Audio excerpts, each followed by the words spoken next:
reba nawe iyo ufashe super deep y'umukara ukayishyiramo ni energy bashyiramo hari ukuntu bazaga bakatwiba bagashyiramo irantuza ngo ni orange bagashyiramo super deep z'imihondo naho ubundi njyewe ni naya unone washaka ugashyiraho n'udutsima batwakoze byakoze neza. Yes, ngaho tubwira amazina yawe bakwita nde? Iradukunda Fils. Uragerageza uvuge cyane kugira ngo abantu badukurikiye bakumve. Amazina ni Iradukunda Fils. Iradukunda Fils. Uyu munsi ko turi kukubona ahangaha cyangwa se tugusanze ahangaha waje gukora iki bundi mu magambo makeya? Njyewe nari naje nje hano ngaha kuhasura iyo nahaje buri gihe mpagiraga ibihe byiza ntagiye nari naza hano ngo mve mashi nshonje nuko hava nahaze nakoze ndareba nk'ubu noza yamaze arahaza ni ibiryo. Yes, hanyuma abantu benshi bajya bakunda kuvuga ko aya mazi y'umuntu yanyweye ngo akira, ngo umuntu yanyweye ngo yizeye ngo yaba arwaye indwara ngo arakira. Nibyo koko nk'uko abantu bajya babivuga? koko nibyo aya mazi arakira. Nese reba nk'ubu ngubu naje nshonje ndahaze indwara zo nugukira zigakiza mu ndi yanyweye gatarimo super deep gakora n'ibindi bitangaza byinshi umuntu atabaya. Ubu nubango aya mazi umuntu anayanyweye arwaye ipfa kuba yaba yizeye akayanywa gusa kira. Ubwo si wabwirwa n'iki ko yakira? Wabwirwa n'iki ko yakira? Cyane waje no ku bitaro hari. Ku bitaro si gukora yiki? Kwipimisha ngo arebe nimba yakize. None siko nta bikoresho bihari ngo umuntu abe pima ngo arebe ko yakize. Abantu benshi barayanywa bagatanga ubuhamya bakavuga ko bakize. Bagakira nyagukira ukabona ni muryeri. Ni muryeri. Ubwo se wenda kugira ngo abantu badukurikiye bamenye ko ibyo uri kuvuga ari ukuri. Ni nk'ikihe kintu waba wararwaye cyatumye unywa aya mazi ugakira? Jewe cyane byinshi. Icyambere inzoka. Hari n'abantu bayanywa batabyara ngo bakabyara da. Wabyara. Nabyara icyo upfa nuko uba wizeye. Mukecuru ngo aya mazi abantu baranywaga bagakira? Buriya aya mazi umuntu yanyweye arwaye imitsi irakira? Irakira akagira imbaraga cyane. Ni wanene. Ni wanene. Kabisa urakoze. Yes, umukecuru yaratubwiye ngo aya mazi iyo yanyweye guhita gukira ni wanene. Urakiraga da. Aya mazi ni umuti cyane. Yego. Aya mazi ni umuti cyane. Hano nahagejeje umwana ni wa mukuru wanjye yarafite ikibazo cyo mu nda. Yego. Aya mazi turayavoma tuyajana mu gacupa tuyajana kuri Ndabirambi. Yego. Turayasengera tumajiye kuyasengera ayanywaho. Ubu ngubu yarakize ari Mutaraga. Haleluya. Amen. Mama Yesu ashimwe. Ahimbaza. Komera cyane. Yego. Uraza kongerejwe kugira ngo abantu badukurikiye babashe kukumva. Ishusho ni neza. Yego. Ugiye kutubwira amazina yawe? Nitwa Amahoro Valentine. Valentine akavuga gakeya. Witwa? Uwamahoro Valentine. Mu rugo ni hehe? Mu rugo ni naho mu Ryankandagira. Mu rugo ni hano mu Ryankandagira. Ubu mudugudu bawita? Nta kibwo ntabwo uri kuyibuka. Yes, hanyuma areka nze kukubaza gatoya. Aya mazi usanzwe uza kuyanywa?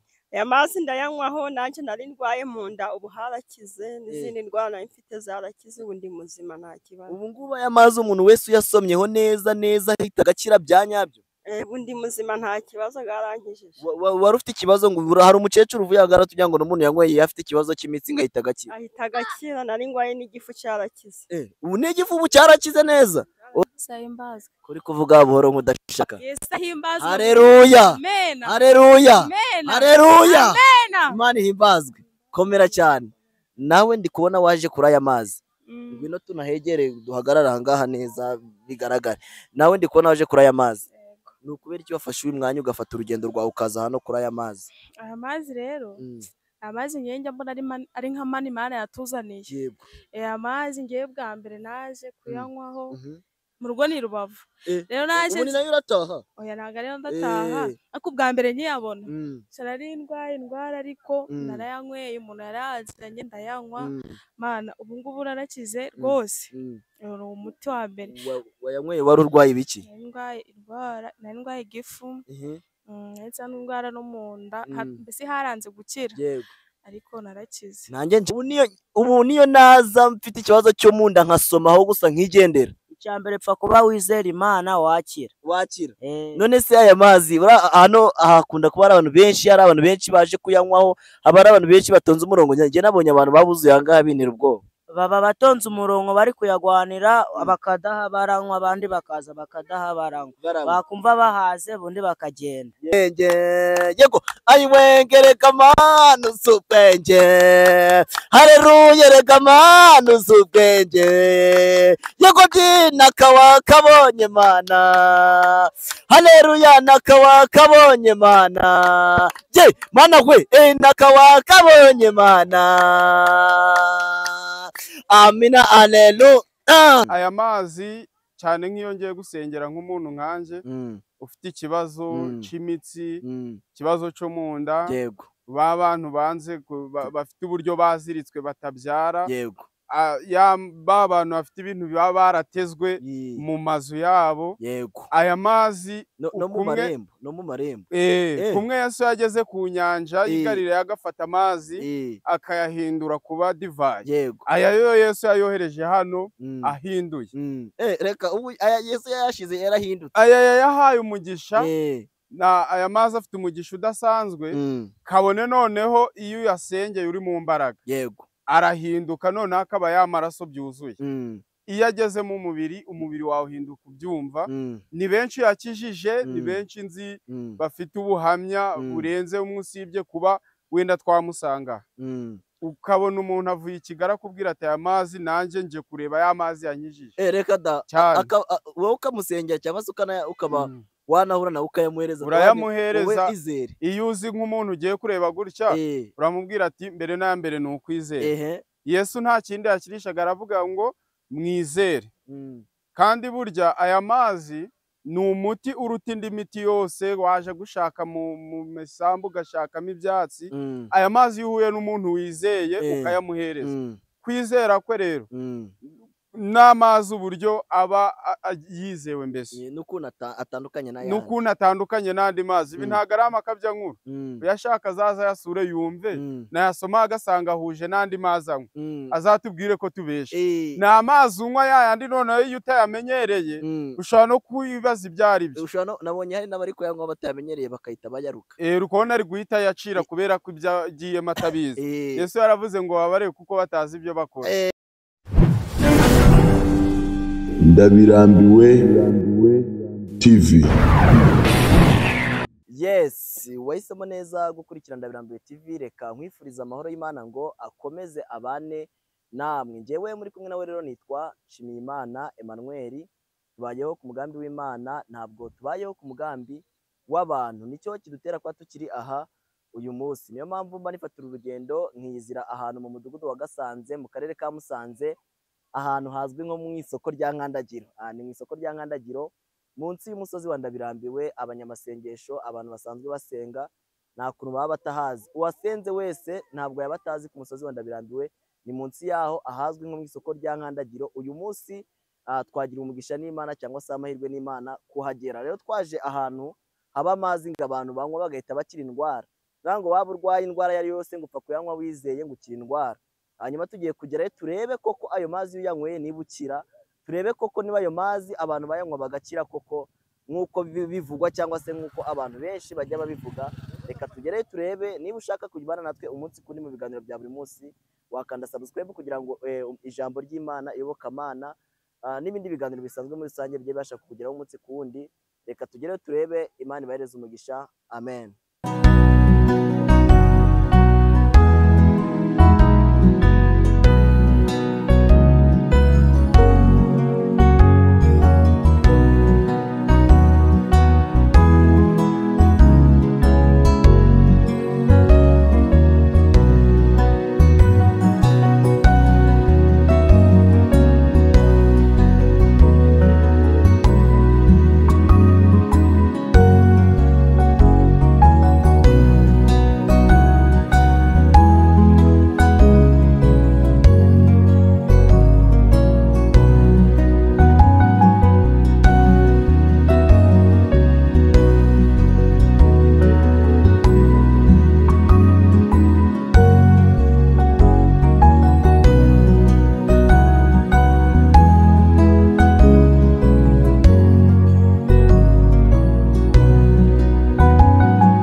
hanyuma rero nk'uko mubibona uyu munsi nagiriwe amahirwe n'Imana cyangwa se nagiriwe umugisha n'Imana kwemera kugarura Claude cyangwa se kwemera kutugarurira Claude. Ariko ubundi Claude umeze gute?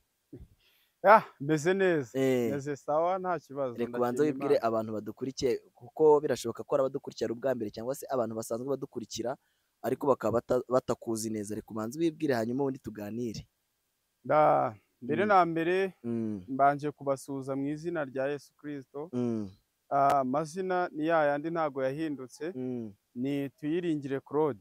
Shake wongereho evangeliste, muvugabutumwa. Yes, Koro, uyu munsi twagize gutya tuza gutembera ahantu bita i Musanze, ni mu karere ka Musanze, ariko umudugudu batubwiye ko aruwa Gasanze.